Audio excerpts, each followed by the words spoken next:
মিথ্যাবাদী চরিত্রহীন দুশ্চরিত্র লোকেরা তাদের অকর্ম ঢাকার জন্য সংসারে সন্তানের সাথে মায়ের সাথে সন্তানদের সাথে মায়ের সাথে গেম খেলে।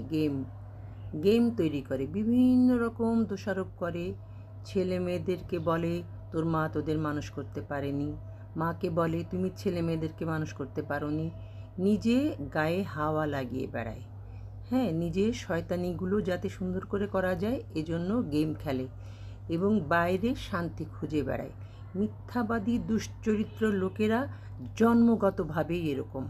এদের পাল্লায় যে পড়বে তাদের সংসার সন্তান জ্বলে পুড়ে তছনছ হয়ে যায়, আর বাইরে শান্তি খুঁজে বেড়ায়, সমাধান দিতে পারে না। এরা আবার আহাম্মক হয়। বোকা ছাড়া কি এরকম কেউ করে নাকি? লোভী, ভোগী, অহংকারী, মিথ্যাবাদী দুশ্চরিত্ররা এরকম করে থাকে। বাইরে বাইরে সুখ খোঁজে আর সংসার নিয়ে গেম খেলে। এরা নাকি মানুষ। এরা সমাজের জঘন্যতম নোংরা কীট।